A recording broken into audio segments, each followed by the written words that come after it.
Good morning everyone and welcome to lesson 3 of our English this week. So this week we've been learning the story of George and the Dragon.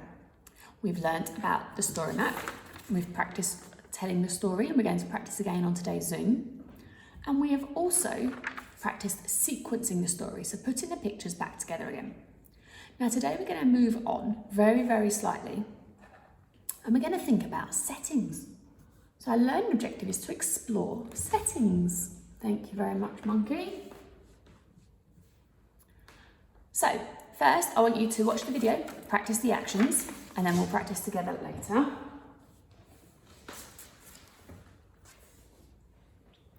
So, first, what is a setting? What does that word actually mean? Now, a setting is when and where a story takes place. Now, if you watch this video, it will give you lots more information, all about settings. And it gives you some examples using adjectives as well. Now, once you've talked, so remember, settings are all about when and where. If we just think about where for the moment, in George and the Dragon, how many settings can you remember? Where did the story take place? Have a look at the story map. Can you see any settings? Can you see any place in the story? That's right, if we go from the beginning, we think about where George and the Dragon lived. So they said in the book they lived in the mountains in a cave. Well done, they live in caves. So that's one of our settings. We've got mountains in the caves. Oh, mountains in the caves? Caves in the mountains, that's right. When we come round, they lived near a village. Well done, they lived near a village, and that is where the princess came from. Now if we keep going round and round, so we're at the mouse's house, we go to the dragon's house. Earlier in the day he went to the village. We come back round. Finally though, the princess and the mouse go back to the village, go to the princess's house. So there's a picture from the storybook of the princess having tea with the mouse at home. And so we've got the princess's house or castle. Maybe she lives in a castle. So these are the settings that we find in our story. Now today, you're going to be thinking about different settings and different characters. It says, who would live in a house like this?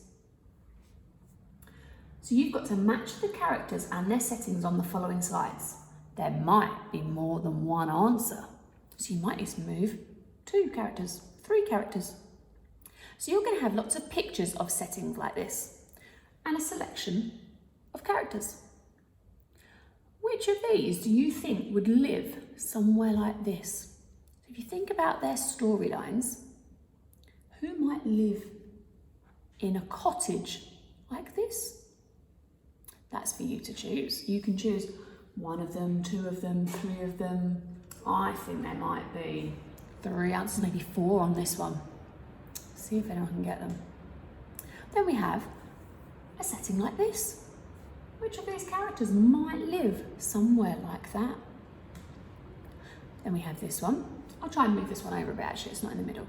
Think about who would live on an island like this. Skull Rock, Pirates Cove, that's a clue. Mermaid Lagoon, Lost Boys Hideout. I wonder. Oh no. Who would live in a place like this? Big guess. There's a massive house behind there. It's almost like a castle. But it's got lots of weeds overgrown. It looks like winter to me. There's no leaves on these trees. But who could live here? Then we have this setting. Think about what characters, where is this setting? Can all characters live there? Then we have another setting, who might live in a cave. Now on the next 2 slides, you have got 3 Disney princesses and their castles. I want to see, can you match up these princesses to their castles? Do the one you know first, then the one you think you know, and then maybe you'll find out who the last one is. Maybe you know all of them. Now once you've done that one, maybe you could match up these villains. So the princesses are our good characters now. These are our bad characters, our villains. They're doing our bad things in the story. So I've got 3 different villains. Just drag them over to where they might live. They've got 1 each. And then once you've done that, we've got activity 2. I want you to draw your favourite setting. Now it could be one of the ones we've just looked at, or it could be from your favourite book. It can be real or fantasy. So you might want to draw a real setting, a shop, a school, a house, Dubai. You might want to do a fantasy one. You might want castles or under the sea, out in space. Maybe you could write a space one. Last week we thought of our characters. This week we're looking at settings. So that next week we've got all our pieces ready to put our puzzle back together again. So there are your 2 activities today. Matching up the settings, and then this one is drawing a setting. Let's recap. What was a setting? That's right, it's a place when or where the story takes place. Because the setting could be Newland School in the summer. It could be Dubai in the winter. So we need to be thinking about when as well. So off you go, have a go, and have a lovely time with another drawing lesson. Bye.